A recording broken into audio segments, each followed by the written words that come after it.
So you just drew Togawa Innovative, and you're wondering what to do. The first thing you want to think about with this combination is what sort of threats are there on the board around you.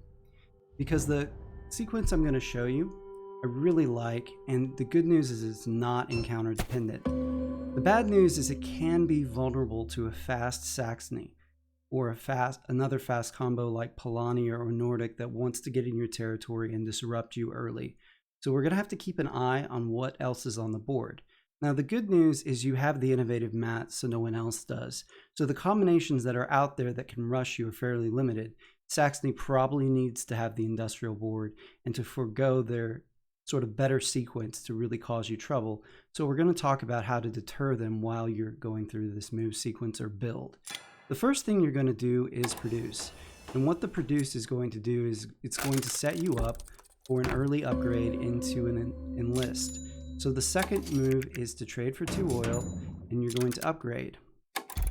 In this case, the first upgrade that you're going to do is a move and enlist. We're going to do 1 more produce before we move. And that's going to give us another food to get an enlist on our very first move.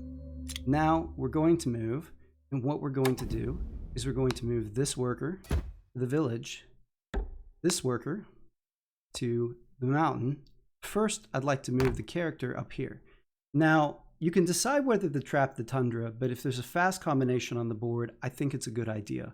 Why? You're going to be moving off this tundra, so it gives you an extra territory, and 2, it decreases the chance that you're going to get attacked.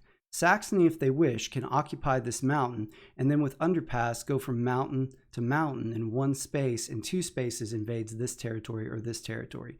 Putting your character on the tundra allows you to keep this oil with the character and decrease the incentive for a fast Saxony or other combination to steal your resources off this space. So let's go ahead and trap this tundra using one of the 2 combat related trap tokens and move the other worker. So you have a choice right now. Let's go with the power enlist because that's going to give us a power because we're going for 1 more upgrade with this oil that we produced. You definitely want to take power because this is not going to be a 3 worker strat. So now it's back to our turn. And what we want to do is we want to produce and go to 3 workers. We don't have a bottom row action this turn, but that's okay. So now we're going to trade for 2 more oil, do our upgrade. Good news is we've only exposed 1 metal so far for being stolen. We're going to upgrade our produce and our deploy. What that is going to do is that's going to allow us on turn 7 to go ahead and go to 5 workers. We're at 3 power, even without upgrades from our neighbors, and we're going to place a mech, probably the Ronin mech, on this village. I like to go Ronin first because after this move, we're going to set up our engine and we're going to be in a position to start moving toward the factory. So we have a triple move. We're going to move 1 worker to the mountain, which is enough to deploy, and we're going to use this mech, which we placed on the village intentionally, to move 2 workers from the farm. That leaves us 1 move to move the character to this mountain, and we want to make sure to trap after the encounter. We're going to forego any sort of benefit off this encounter. If you want to get something like a mill, that would be useful, but in general, oil would be beneficial, upgrades might be beneficial, but in general, this strategy does not depend on getting something good off this encounter. So in this particular case, I'm going to forego the wood and just take the popularity since that's always going to be an option. Trap token, we're probably using our second combat related trap token. What we want to do is we want to look at the board and we want to see who's coming out of their base early and what trap tokens are going to hurt them the most. You may be thinking, I don't have enough trap tokens to get to the factory. We're going to work around that in just a minute. So let's go ahead and drop the power trap token and end the turn. So since we upgraded the produce, we now can put resources and workers on all 3 of these spaces. So what we're going to do is we're going to produce 2 food, which is enough for our next move into enlist. We're going to produce 2 metal. We only need to do 2 more produces on this spot to get to 8 workers. So this particular one, since we know we're going to create 2 more mechs after this one, we're going to forgo the worker and do an empty produce action right there. So now we use the 2 metal and we can place it on this mountain where we'll probably place it, or on the village to guard our workers. So I like to go Shinobi second, because what that does is as we start to move toward the factory, that causes somebody like Saxony or Polania to think twice about attacking us, because now we have Ronin, so an attack gives us 2 more power, and we can counter their attack with an attack back with multiple units if need be. So we're up to 2 mechs and 1 enlist at this point. So now the turn's back to us. We got an upgrade off our neighbor and we're at 3, but the fact is, even if we didn't get that, we didn't need it. So now we move toward the factory, placing another trap token. We can place popularity and save the coin for the factory if we think we're going to get there.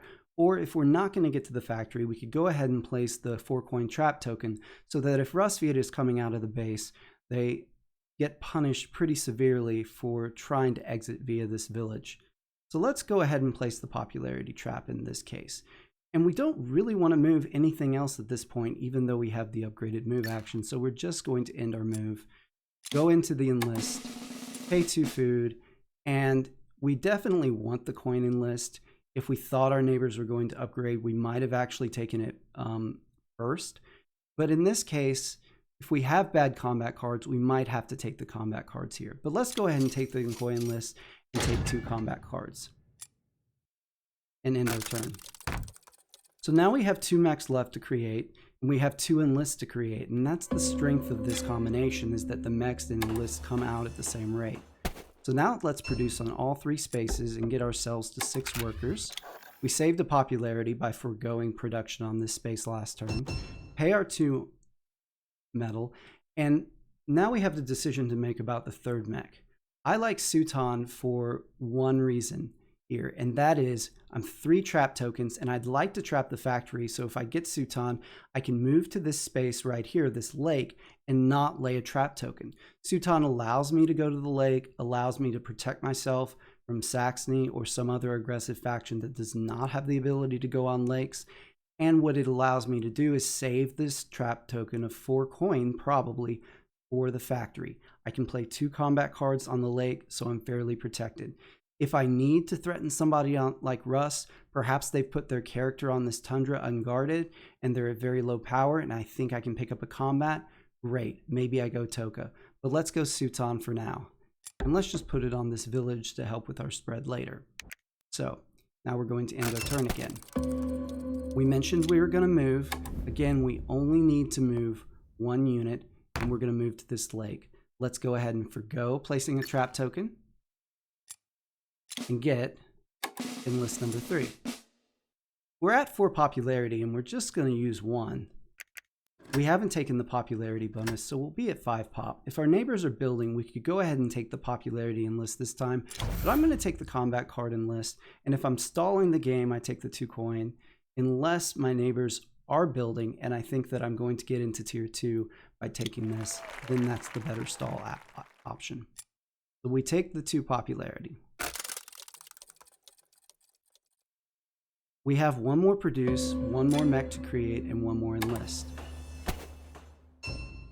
We get the worker star this turn, and we get the mech star, and we've grabbed Toka. So now we're at 2 units.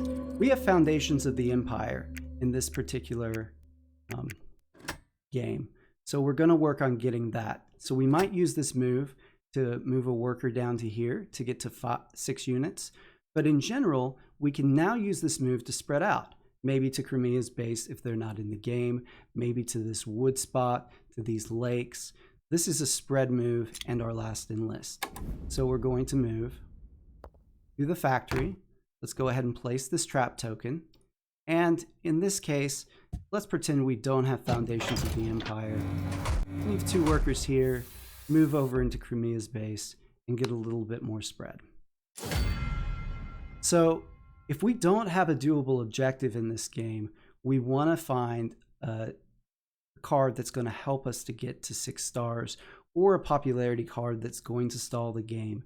In this case, our best option is probably going to be either this one or this one. We have the workers we need. 2 coins is not that much for a combat card. So let's go ahead and take this option right here. This gives us the final enlist. And now in turn 14, we are sitting on 3 stars: enlist, deploy, and our worker star. We have 17 coins, and that's with only 1 opponent in the game. If we'd taken the coin enlist a little bit earlier, we could have gotten some more coins from our neighbors from the deploys. You're often going to have either Saxony or Crimea as a neighbor, as well as potentially Rusviet, so the chance that you're going to get a lot of coins off the coin enlist is fairly high. Hopefully, on your way to the factory, you got some combats. Now, I know what you're saying. You don't have hardly any power with this board, and that's always the challenge of the innovative board, because you really need to get 2 combats with the innovative board.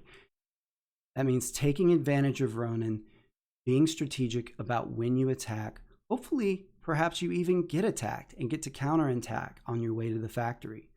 You want to look for those combats. You want to use your factory card to get combats, and always take advantage of Ronin whenever possible. Your stars in this particular setup are going to be combat, combat, objective, worker, enlist, and deploy. A lot of things have to go your way because you're going to have to get combats with fairly low power. You're also going to have to find people to attack. It may be that you have to pull attacks after you get your factory card, but as you can see, it's round 14, and if we had picked up 2 combats and an objective on our way to the factory, we would have ended the game this turn. So it's possible to end the game in 14 rounds with Togawa with this setup with a significant number of points. We're also at 5 popularity, which means if our neighbors built, we'd be in tier 2. Or if we'd picked up a factory card that gives us popularity, we'd have a great option for stalling the game, as we could pick up 2 popularity per factory card use, and there are several encounters within our reach now, within 2 moves, depending on what other factions were in the game. I like this combination. I have had some success with this move sequence. If you have a better move sequence that you like better, or you think that this one could be improved, leave a comment. Please like and subscribe if you've enjoyed this video. Thanks for watching. Improve upon this if you can, and have fun.